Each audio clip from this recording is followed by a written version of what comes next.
Hi everyone, my name is Concetta Phillips. I did a video a couple years ago now for a pattern of mine called the Holiday Purse that I was doing a class for. It is a double knit stockinette stitch on a board, as you can see here. And some questions have arisen, mainly how do you bind off the best? Because, you know, in my patterns especially, I say take your time and choose your own method of binding off.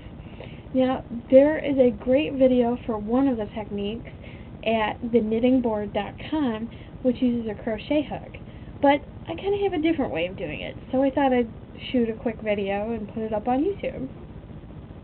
As you can see here, I've got this wrapped for another row, so I will finish this stitch row very quickly here. So that you can kind of see this is how the stitch is moving and growing before I start to go into the bind off. Now, the concerns of the bind off are always, is it going to be too loose? Or is it going to be too tight? Or is it going to be, you're going to run out of pegs? So you always have to know multiple of bind off options. For example, the knitting board's crochet hook demonstration is great for some stitches, but it doesn't quite work for this one. Alright, so I'm just flipping it over here so I can finish the stitching on the other side. And almost there.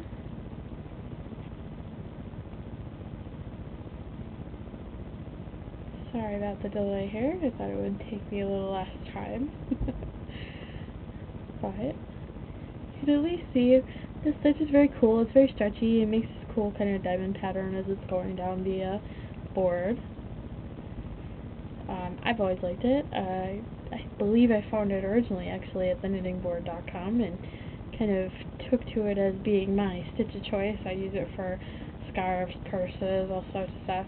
It makes this really neat fabric that's, like I said, very stretchy. Kind of reminds me of ribbing almost, even though it's called a stockinette stitch. But it's really cool and it's really thick, so it's very warm, especially if you do scarves. Anyway, I'm jabbering on here. What I like to do for the bind off is simply to start by moving the pegs from one side to the other. So this is a real simple maneuver.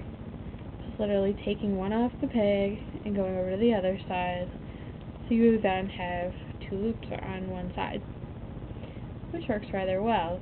Considering most people have started with a round loom or a single rake instead of a board, this kind of, it's more of a familiar stitch, and every once in a while you'll see one of the stitches gets really little pesky little buggers and refuses to go on, but it's okay. The size of the yarn means I can rascal it all I want here.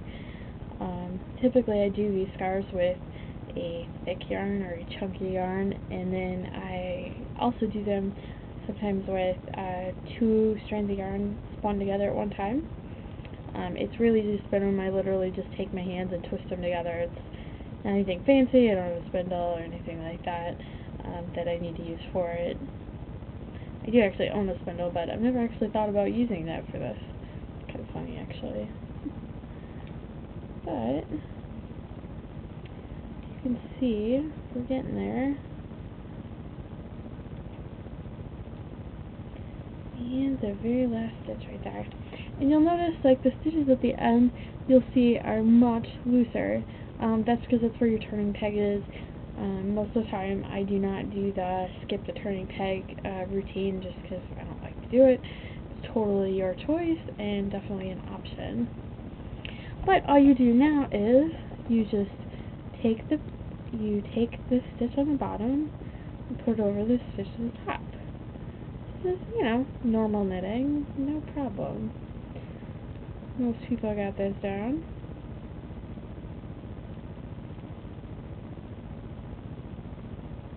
And you'll see you might have a little bit of tension issue here, so pay attention to how loose or how tight your stitches are, just to make sure you don't leave yourself some room that your stitches get stuck on the peg. That would be bad.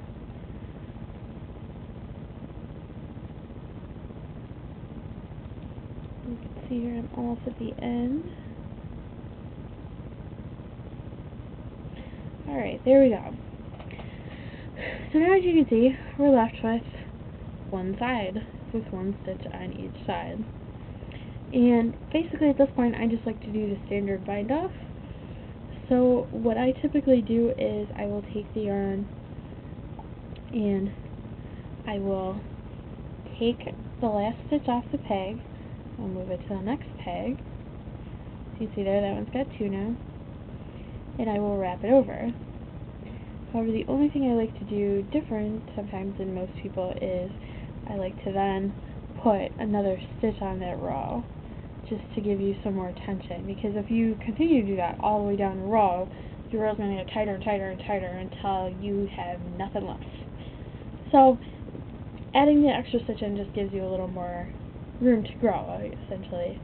And so you can keep going down the row in this manner. Just literally pick up the peg. I put my hook in wrong that direction, but that's okay. Put it on the next peg. Lift it. You can see, even people have been doing this a long time, sometimes have trouble. Don't worry if you have a little bit of trouble with it. Just keep at it, you'll get used to it, and eventually you'll get that stitch to obey you. Yeah, see, there we go.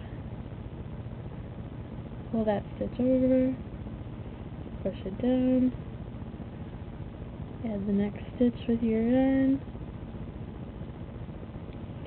and continue on from that portion of the project all the way to the end. Now, I'm going to keep doing this here, I apologize. You might not be able to see it as well, but it's a little easier if I can see what I'm doing. It's essentially the same thing over and over and over again. Lift off the peg, put on the next peg. You'll see here, like, I've got a little tension trouble, but that's okay, because I can pull on this looser yarn a little bit and get it onto the peg. The bottom stitch over, wrap it for a new stitch.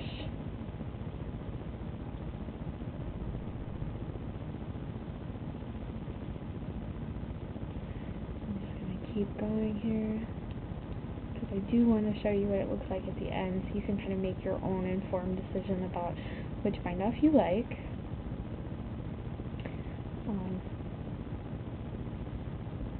Because, like I said, I mean, it's all a matter of personal preference. I've also used a box bind off, where you essentially bind off all of the pegs on this side, and then you bind off all the pegs on this side, which that has a different look too. Sometimes you might like that stitch instead. It just depends on the project, the stitch, what you want, that sort of thing. There's a great deal of individuality in knitting, which I greatly enjoy, that one person's project can look vastly different from another person's using the same pattern, because they can choose to use a different cast on or a different bind off, which I think is really neat.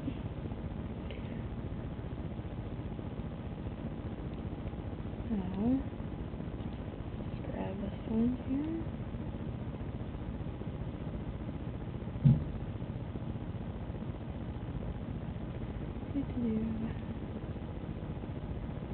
This is the fun part. This probably actually takes me a little bit longer than doing the actual knitting itself, because there's a little more involved, a little more wrangling, and I want to make sure, you know, that my tension is even enough so it doesn't pull in at the top or go any kind of crazy look.